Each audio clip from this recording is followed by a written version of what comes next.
Okay, good evening, everyone, and thank you for joining Mariani Wellness Associates for the Roots of Health webinar, the fifth in our ongoing series. My name is Megan Moore, and it is a pleasure for me to be here with you tonight.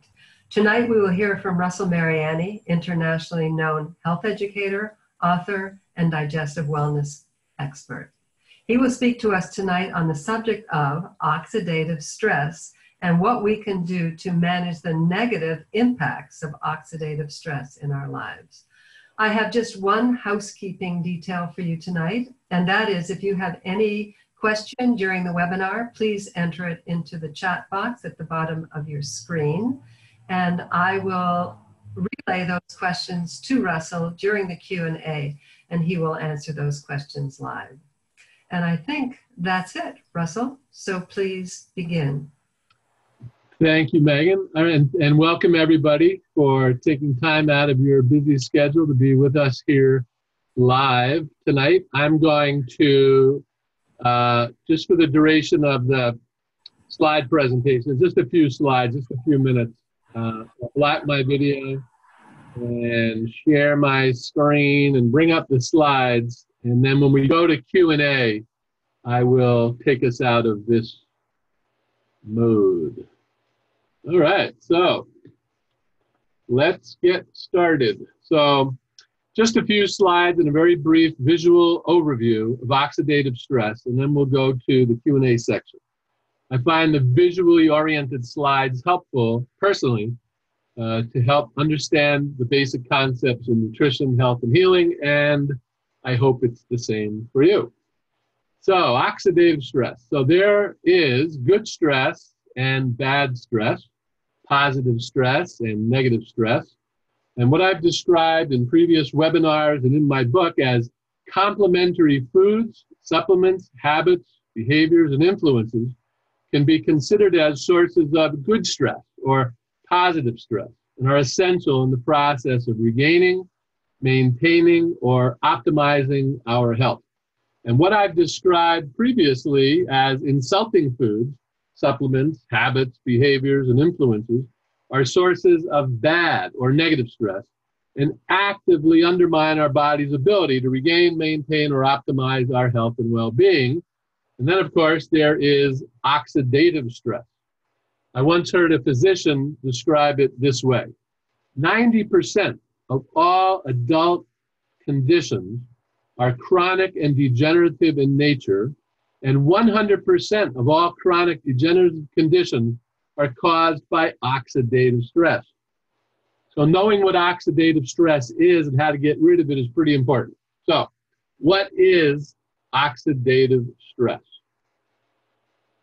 At the microscopic cellular level of our health, everything is in order or it's not. Everything is functioning normally or it's not. When imbalances occur as a result of making insulting choices in one or more of the 7 root cause areas, some very bad molecular actors get created. These bad molecular actors are called free radicals or free radical molecules. Free radicals attack, damage, and tear apart the normal structures of our cells. Free radicals are like cellular gangsters on a rampage of chaos and destruction in a neighborhood of your city or town. That metaphorical city or town might be your knee, or your shoulder, or your kidney, or your heart. The damage caused by free radicals results in inflammation. Or let's put it this way, the damage created by free radicals results in damaged cells, which result in inflammation. And inflammation is at the root of all chronic degenerative conditions. Free radicals are sometimes called oxidants. The remedy for reversing the damage caused by free radical oxidants is called antioxidants, or antioxidant nutrition, or antioxidant remedies. So antioxidants are substances in our food and nutritional supplements that have the effect of counterbalancing the destructive behavior of the free radicals.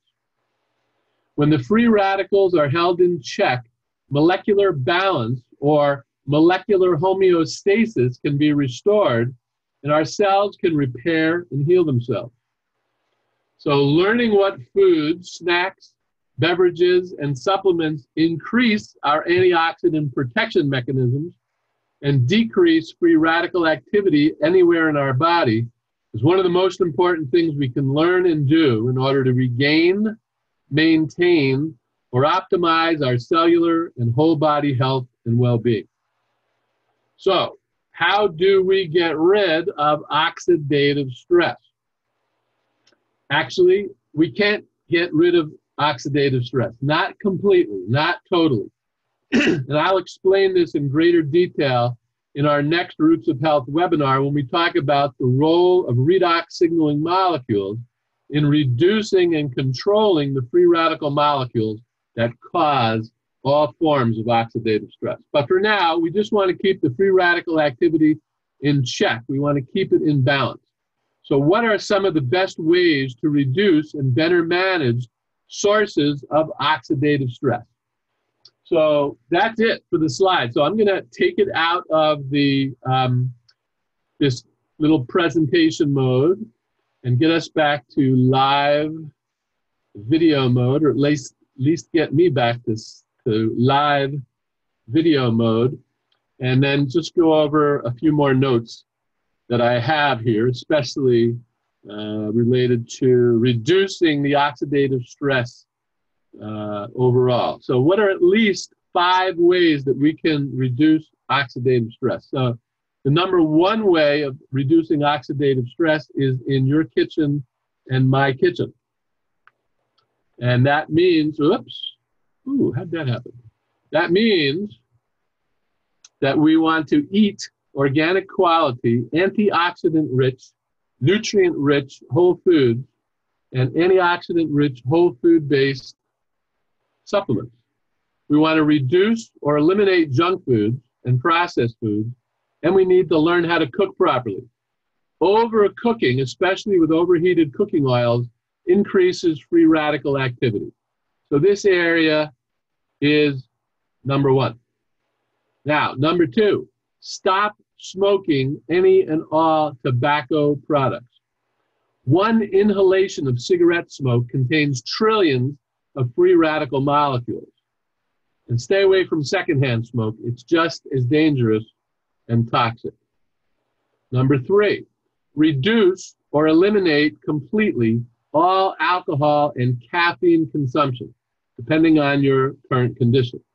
All alcohol and caffeine-containing products increase free radical activity. If you have a diagnosed inflammatory condition of any kind, you simply will not be able to get better. Your body will not be able to get better unless and until you eliminate all alcohol and caffeine from your diet. Now, that's not forever, but until you are better. And then once you're better, you need to be super careful reintroducing certain foods and influences that we know trigger increased oxidative stress. Okay, number 4 is to reduce or eliminate completely any and all refined or processed sugar products from your diet, including, unfortunately, honey and maple syrup. Excess refined sugars feed the bad bacteria in our gut, which causes an increase in free radical activity, which then becomes systemic and spreads throughout the whole body. If you have a diagnosed inflammatory condition of any kind, you simply will not get better. Your body will not be able to get better unless and until you eliminate all processed and refined sugars from your diet. Again, not forever, until you're better. And then once you're better and healthy and strong, you have a little more wiggle room. But to get better, you have to be many times, not always, but close to always, very, very careful with these sources of oxidative stress. Okay, number 5 is to reduce or eliminate completely any and all food products, including snack food products containing flour, especially from grains, most especially from wheat. if you have an inflammatory condition, you'll have to eliminate all flour products, all gluten-containing products from all organic and non-organic sources, or you will see little to no improvements in your condition. Okay, so these are the top 5 areas of concern regarding the major sources of oxidative stress and how to reduce them. There are many more sources of oxidative stress. There is a very long list. And Megan and I have that long list in front of us. So, so that's all of the scripted portion of tonight's presentation. Megan, did any questions come in, or do you want to clarify anything or to go into any particular other area? Yeah, we don't have any questions at the moment. I'll just keep an eye on that chat box. But yes, I do have a long list in front of me, some things that I would like you to address at this point. Is that all right with you? That's all right with me. All right. So how does sleep deprivation impact one's... How does sleep deprivation impact oxidative stress? Yes. Okay, so good question. So anybody who's read my books or seen any of the previous webinars knows this term homeostasis. Homeostasis is the natural, innate mechanism inside everyone's body that is constantly working 24 hours a day, every minute of every day, every hour, every second of every day to maintain balance at the cellular level. And so everything is then either categorized into insulting habits and behaviors, which diminishes or interferes with homeostasis, or complementary habits and behaviors, which increases the body's ability to maintain homeostasis. So simply put, every 24-hour period, the human body requires a certain amount of sleep, good quality sleep, deep sleep, restorative sleep, and rest. So everything that we do is the result of action, movement, and rest. So if the body is sleep deprived, maybe one night it won't be that bad the next day. But if you're not getting enough sleep day after day, that level of deprivation starts building up. And at a certain point, your body will start to produce free radicals. Your body will go into a state of oxidative stress, and you will not only feel tired, you will feel achy. Your body, because of the oxidative stress, because of the free radicals. So your body, in its infinite wisdom and intelligence, will start trying to alarm you, start trying to alert you that you're sleep deprived through, at first, subtle ways, and then eventually, not so subtle and very dramatic ways. Wow. Thank you, Russell. As you were speaking, we did have a question come in, and it was from Madison, wondering if she could get a list of the oxidative stress points. And yes, Madison, hopefully we'll be sending out the recorded webinar tomorrow. So you'll have that. Yeah, and we will send the list out separately to Madison. We can do that, yes. Russell, how about fabric softeners? What do you have to say about fabric softeners? Yeah. Okay. So one of the weird things in the neighborhood. So throughout the year, it doesn't matter what season of the year it is. Megan and I go out every night to walk our dog Marley. And not every night, but too many nights of the year, we can smell people's fabric softener and chemicals that they put in their dryer in the air. I mean, it's so strong. It was like somebody was out in the middle of the street with a fire hose spraying. Yeah, it pinches our nostrils. Yeah. So those are chemicals. And those chemicals get into the fabric of our clothes, And not everyone, but many people are, and we're all sensitive to those chemicals. Not everybody has an acute, really strong reaction, but many people do. Many people that develop skin problems, many times the origin of that skin disorder is in the fabric softener and the detergents used for washing and cleaning and drying their clothes. And they won't even think of that. They'll go to the doctor gives them some cortisone cream or some other type of cream to put on topically, but the root cause is the fabric softener or detergent or drying agent, and no one's asking that question. So again, the general answer to all these things, of course, is a natural diet and lifestyle, and everything that is in our life that is artificial is suspect as a producer of oxidative stress. Russell, how would you address this question? It's a question of anger, and how does anger play into oxidative stress? Yeah, so the simple answer is that we are emotional beings, and there are nourishing emotions, positive emotions, and there are destructive emotions. And so I'm sure there are situations where anger is relevant and useful and helpful and healthy, a healthy response. But prolonged anger or unexpressed anger or pent up anger, built up anger can become a very serious factor in someone's overall health and can be a producer of free radicals.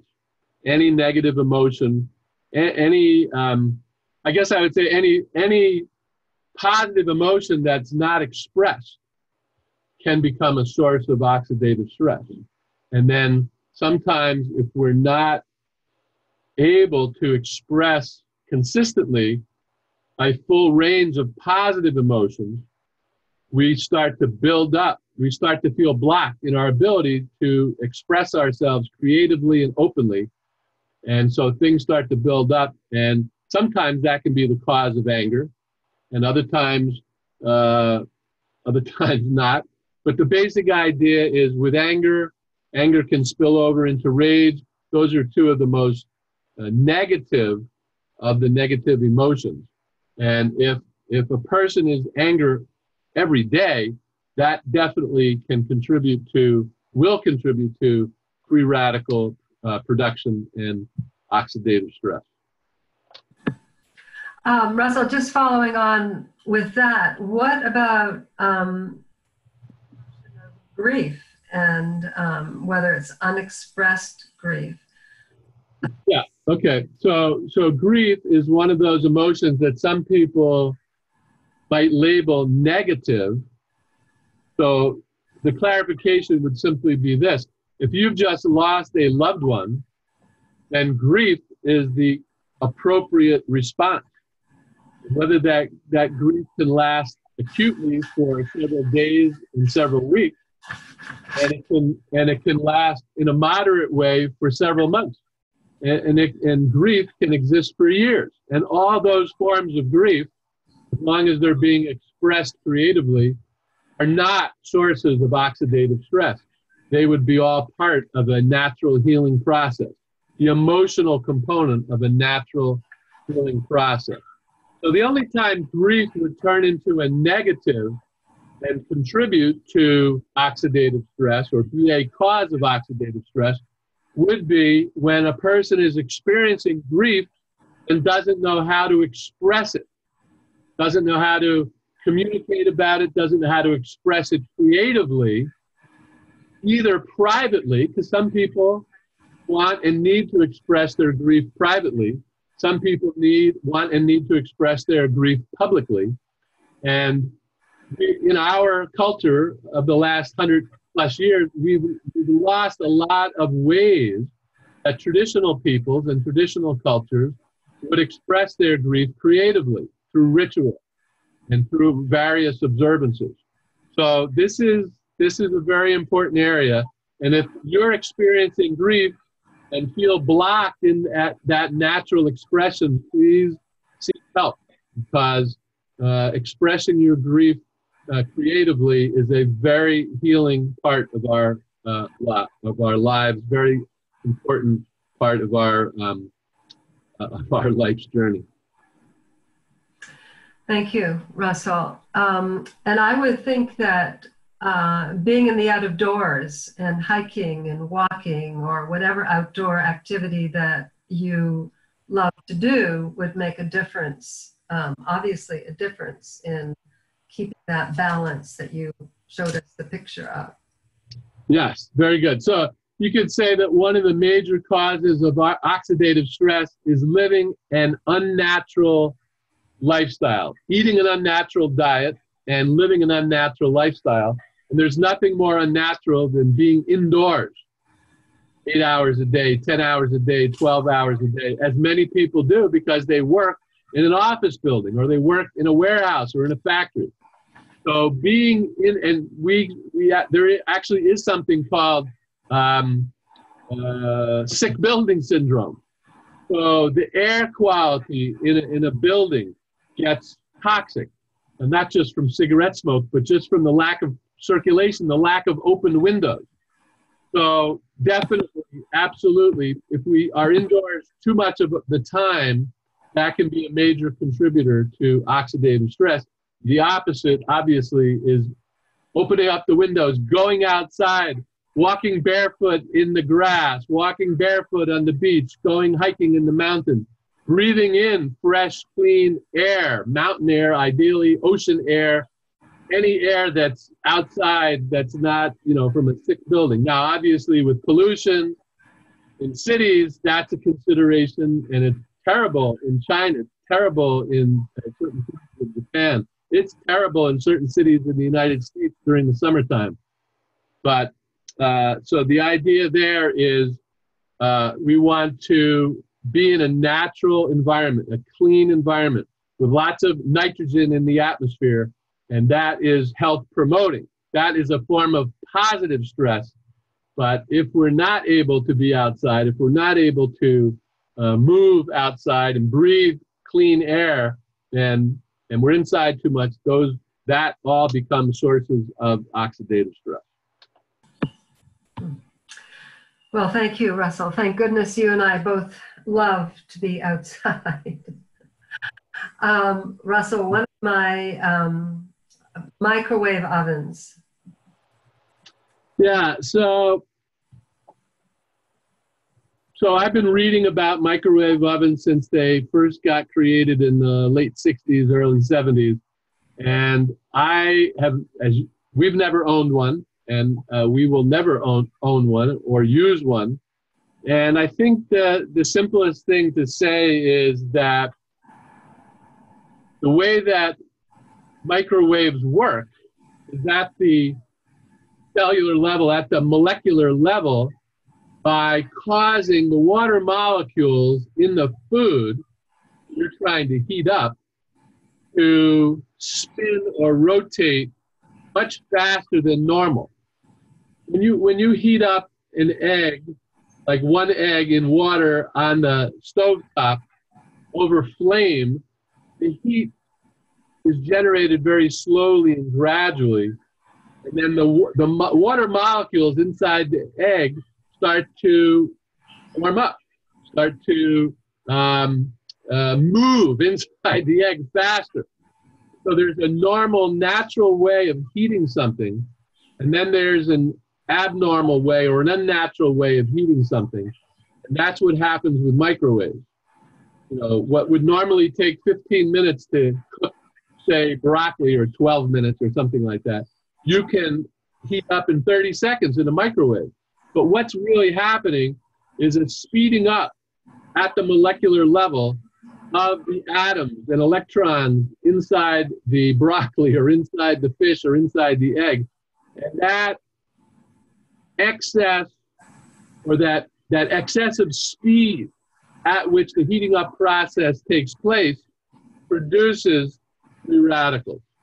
And so it's always been my belief, based on everything that I've read, One of the main reasons to avoid microwave cooking is a source of free radical activity. It produces free radical molecules.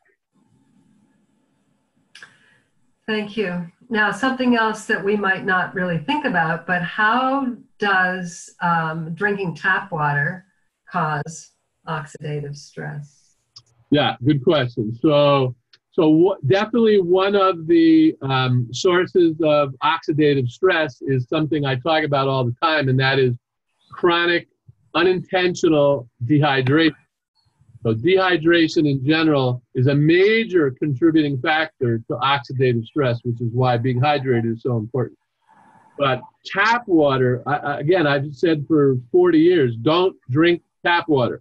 If you've ever seen the inside of a broken water main pipe, you'll never drink tap water again. So the problem with tap water is it's not clean. I mean, plain and simple. The treatment plant has to meet certain EPA standards, but that's only to reduce contaminants. It doesn't eliminate contaminants.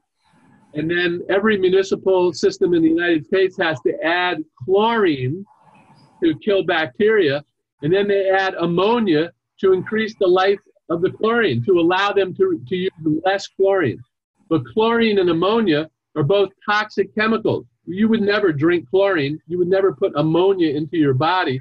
And yet there are trace amounts of chlorine and ammonia in all tap water that's been treated by a municipal system.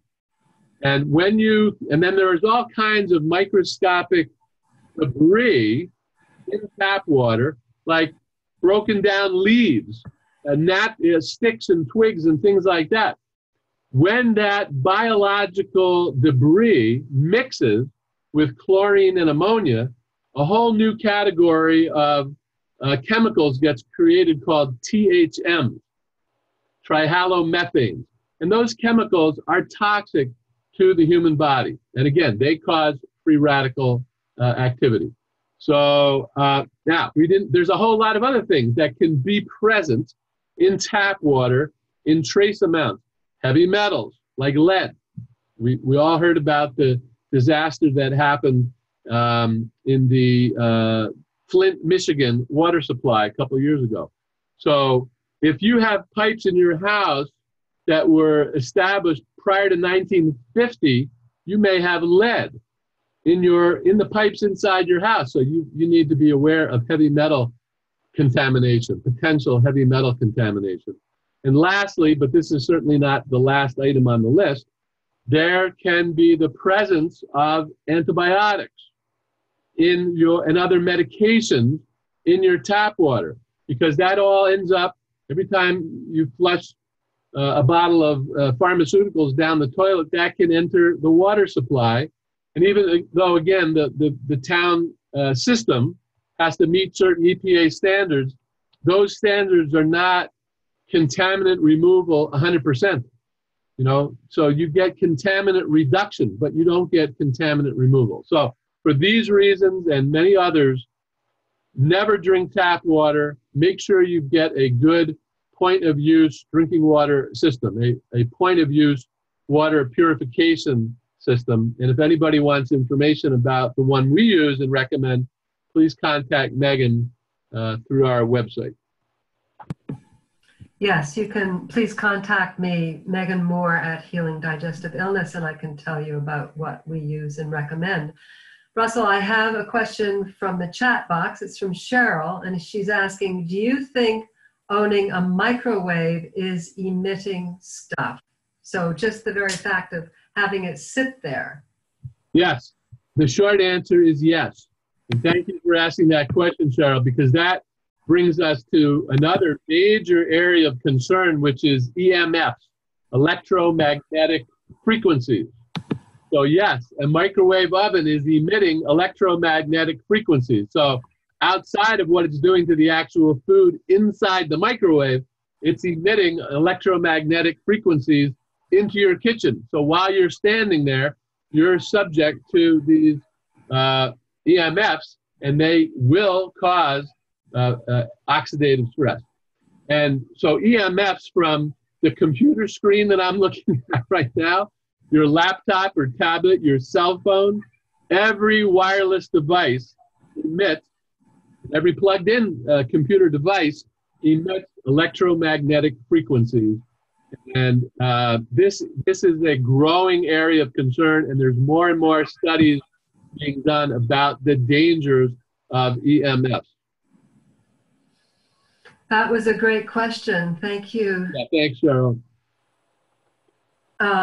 Okay, Russell, I have one more question for you, and it's just the top of the hour, and then we'll bring it to a close.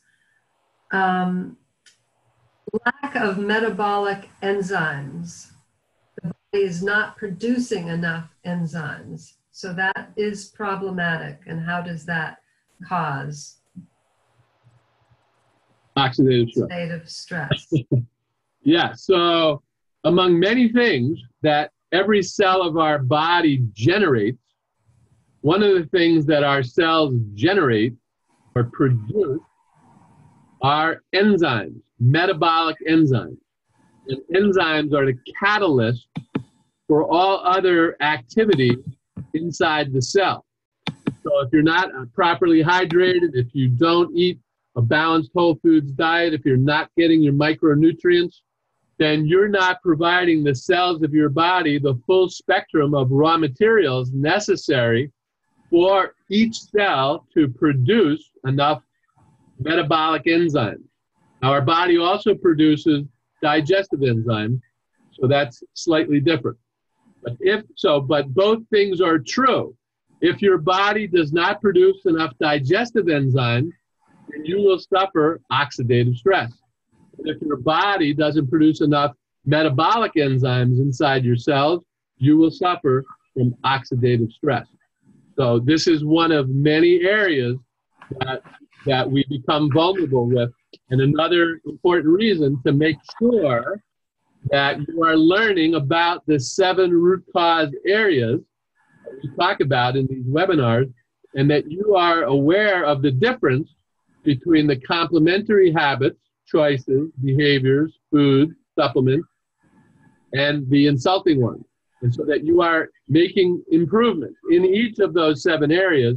And by doing that, you will reduce oxidative stress and make sure that your body's producing enough of its own antioxidants to keep that free radical activity neutralized and balanced.